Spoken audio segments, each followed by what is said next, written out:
हमें तो अपनों ने लूटा, गैरों में कहां दम था। हमें तो अपनों ने लूटा, गैरों में कहां दम था। हमारी कश्ती वहीं डूबी जहां पानी कम था। जी हां, महाराष्ट्र चुनाव में अगर ये लाइनें किसी के लिए सटीक साबित होती हैं तो वो है एआईएमआईएम, बैरिस्टर असदुद्दीन ओवैसी, इम्तियाज जलील साहब। ये वो राजनीति के बड़े नाम हैं जो एक नुमाइंदगी करते हैं एक कौम की, और उन नुमाइंदगी को खत्म करने की किस तरीके से साजिशें महाराष्ट्र चुनाव में रची गई हैं वो तस्वीरें लोगों के सामने हैं। ये तमाम पहलुओं पर बात करूंगा कि आखिरकार कहां चूक हुई और कैसे इम्तियाज जलील का आखिरी राउंड में पारा पलटा, और कैसे ये आंकड़े जो हैं चौंकाने वाले सामने आए। जब इससे पहले आप लोगों के सामने खबर रखी तो कई लोग आए गाली देने के लिए और बताने के लिए कि नदीम अकरम झूठा है। तो उन झूठों से मैं पूछना चाहता हूं कि मेरे हाथ में आज मेरा जूता है और उन लोगों के लिए ये जूता है जिनसे ये सवाल है कि भैया किंग मेकर बनेंगे, barrister Asaduddin Owaisi king maker बनेंगे। क्या हुआ राजनीतिक चुनाव में, और क्या झूठ आप लोगों ने मुसलमानों के सामने परोसा है। कौन है ये लोग, कौम के नाम पर कौम को लूटने वाले लोग, जो सिर्फ फितरा जकात का चैनल चलाने के नाम पर पैसा लेना जानते हैं, और एक अपना ही भाई कोई मुंब्रा में रिपोर्टिंग कर रहा हो तो उसकी मुखबिरी करके उन्हें पिटवाना जानते हैं। ये वो लोग हैं, और इन दोगलों को पहचानिए जो सिर्फ चमचागिरी में लगे रहते हैं कि इससे पैसा ले लिया, उसके खिलाफ जहर उगल दिया, ये कर लिया तो वो कर लिया।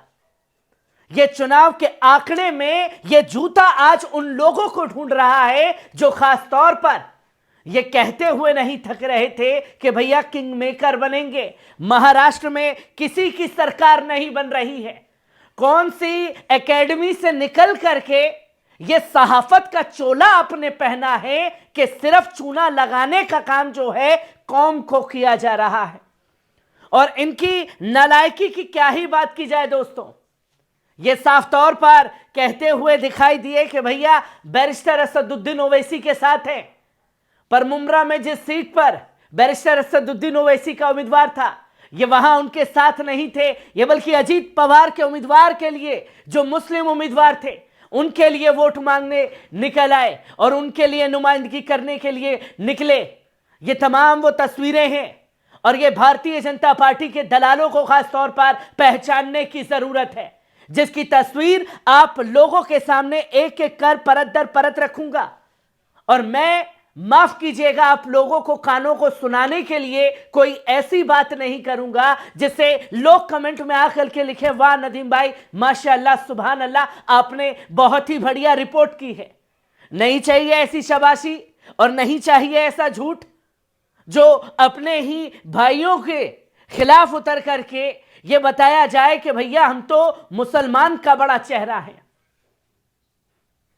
और ये तस्वीर पर बात करना बेहद जरूरी है, क्योंकि कई सीट पर चुनाव में साफ तौर पर नजरें बनी हुई थी। उन्हीं में से कई एक सीट थी जिसमें यह तस्वीर सामने आई कि एक मालेगांव से, और मालेगांव की आवाम को खास तौर पर सलाम करना चाहूंगा कि कहीं ना कहीं 162 वोटों से ही सही पर जीत हासिल हुई है एआईएमआईएम को।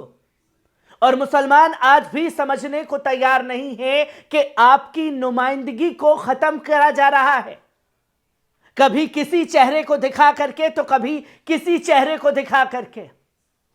और जो लोग ये बताने की कोशिश कर रहे हैं कि भैया देखिए बैरिस्टर असदुद्दीन ओवैसी चुनाव लड़े, और बैरिस्टर असदुद्दीन ओवैसी के चुनाव लड़ने की वजह से इंडिया गठबंधन हार गया है, barrister Asaduddin Owaisi B team है, और ये तमाम बातें जो हैं चुनाव के दौरान में निकल करके सामने आ रही हैं। मैं हर एक सीट पर बात करूंगा जहां 15 सीटों पर अपने उम्मीदवार चुनावी मैदान में बैरिस्टर असदुद्दीन ओवैसी ने उतारे, और बैरिस्टर असदुद्दीन ओवैसी की 14-15 सीटों पर क्या हाल रहा। जिन्होंने जमानत जब्त कर ली है उनके बारे में कोई बात नहीं की जाएगी, पर अफसोस है इस कैंडिडेट के हारने का, जो बेबाकी से हर मुद्दों पर अपनी बात को जमीनी स्तर पर हो, चाहे किसी भी जगह पहुंच करके उठाना हो, यह बेबाकी से कर रहे थे। पर हमारे देश के बड़े उलेमा खुद प्रेस कॉन्फ्रेंस में यह कहते हुए नजर आए कि औरंगाबाद में हमारे उम्मीदवार ये हैं, मुसलमान इस चुनाव में उनका सपोर्ट करें। पर औरंगाबाद की आवाम ने उस उम्मीदवार को साफ तौर पर नकार दिया। पर उस उम्मीदवार की तायद से जो नुकसान हुआ है वो नुकसान ये है कि 3500 वोटों से इम्तियाज जलील चुनाव हारे हैं। अगर वो तायद कहीं ना कहीं इम्तियाज जलील साहब के हक में हो जाती, लोग कुछ आएंगे कि उन्होंने बातें कही थी, मैं नाम नहीं लूंगा, उन्होंने बातें कही थी, पर वो बातें जो हैं पिछले चुनाव के दौरान की हैं, जो वीडियो वायरल करके सुनाया जा रहा है। सिर्फ इतने वोटों से हारने का कारण यही है कि जिसकी तायद की गई वही असल में हराने का सबसे बड़ा कारण रहा, और वो समाजवादी पार्टी के उम्मीदवार थे साहब। पर तबका तो बैरिस्टर असदुद्दीन ओवैसी के माथे पर है कि साहब बी टीम है। ये कैसी भी टीम है साहब जो खुद भी सीट नहीं जीत रही है और दूसरे को भी सीट जीतने नहीं दे रही है, और भारतीय जनता पार्टी जो है अपनी सीट पर सीट दर्ज कर रही है। इन तस्वीरों को, इन पहलू को समझना बहुत जरूरी है, क्योंकि बात कड़वी है, कुछ लोगों को बुरी लगेगी, और मुझे पता है कि कुछ मुखबिर हमारे इस वीडियो को लोगों तक पहुंचाने की कोशिश करेंगे कि साहब देखिए आपके लिए कैसी बातें बोली जा रही हैं। पर यहां नाराजगी है साफ तौर पर उन तमाम मुसलमानों की जो इस हार का कारण बने हैं, और जो तस्वीर लोगों के सामने आई है, जो कि आप साफ तौर पर देख सकते हैं कि किस सीट पर बैरिस्टर असदुद्दीन ओवैसी के उम्मीदवारों ने खासतौर पर अपनी जमानत बचाने में कामयाबी हासिल की है और एक सीट पर जीत का परचम लहरा है। पर वो जीत कहीं ना कहीं फीकी दिखाई दे रही है, क्योंकि अगर सबसे पहले बात की जाए शिवाजी नगर मखरूद की, जो कि चुनावी मैदान में थे, और चुनावी मैदान में यहां से एआईएमआईएम के उम्मीदवार खासतौर पर अबू आसिम आजमी थे, समाजवादी पार्टी के उम्मीदवार, जिन्होंने जीत हासिल की तकरीबन 12,753 वोट से।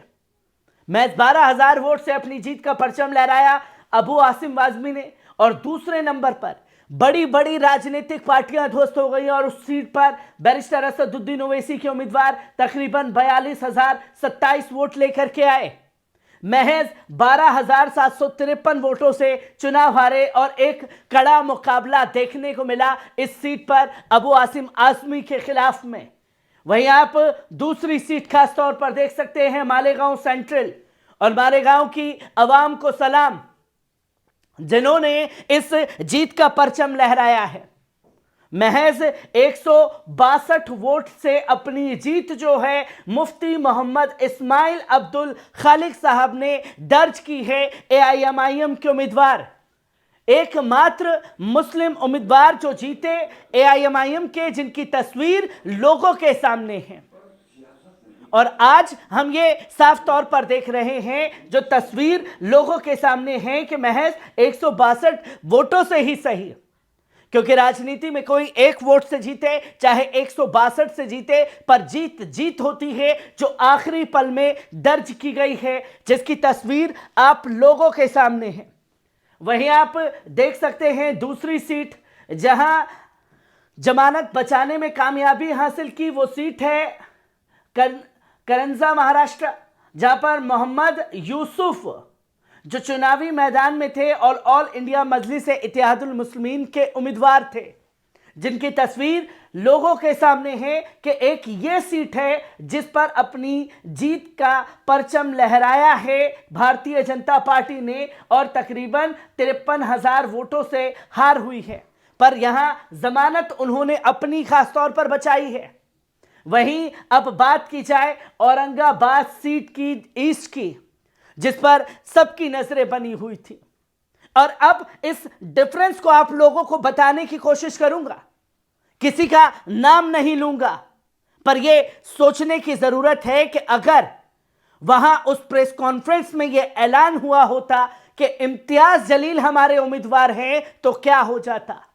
एक और जीत दर्ज हो जाती सिर्फ एक ऐलान से, पर वो ऐलान इम्तियाज जलील साहब के खिलाफ नहीं था, वो ऐलान था खासतौर पर समाजवादी पार्टी के हक में।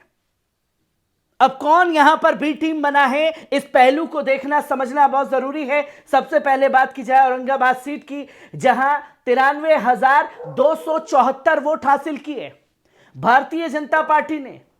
अतुल जो है भारतीय जनता पार्टी के उम्मीदवार, उन्होंने 2161 वोट से अपनी जीत का परचम लहराया है। इम्तियाज जलील, उन्हें वोट मिले 91,113 वोट। दूसरी पोजीशंस पर रहे इम्तियाज जलील, जिन्होंने कड़ा मुकाबला किया। मैंने जब शुरुआती रुझानों की लिस्ट आप लोगों के सामने रखी कि इम्तियाज जलील की आंधी चल रही है, तो कुछ लोग आए कि साहब नदीम अकरम झूठ बोल रहा है। अब मेरा जूता उन लोगों के सर पर मरना चाहिए जो खासतौर पर किंग मेकर बनाने का काम कर रहे थे। मैं बस फैक्ट एंड फिगर पर बात कर रहा हूं, जो कि 17 राउंड तक इम्तियाज जलील साहब 53,000 वोटों से आगे चलते रहे। मैं 7 राउंड की काउंटिंग होनी थी। 7 राउंड की काउंटिंग में ऐसा क्या हुआ जो एकदम से जज्बात और हालात को बदल दिया गया, और सीधा अनाउंसमेंट हुई कि 2161 वोट से इम्तियाज जलील साहब जो हैं चुनाव हार गए। पर जितने वोटों से इम्तियाज जलील साहब चुनाव हारे हैं, जिनके लिए ऐलान हुआ कि हम मुसलमानों को खासतौर पर अब्दुल गफ्फार साहब को वोट देना चाहिए, समाजवादी पार्टी के उम्मीदवार थे, उन्हें यहां 5943 वोट मिले हैं। 5943, अगर यह वोट की ताईद इधर होती तो आज इम्तियाज जलील साहब विधानसभा में पहुंचे होते। एक बेबाक आवाज जो कौम की लगातार हर मुद्दे पर बयानबाजी करते हैं, वो खासतौर पर दिखाई देती। पर यहां सिर्फ एक अनाउंसमेंट की वजह से ही इम्तियाज जलील साहब औरंगाबाद की सीट हार गए हैं। इसलिए मैंने शुरू में कहा कि हमें तो अपनों ने लूटा, गैरों में कहां दम था। अपनी कश्ती वहीं डूबी जहां पानी कम था।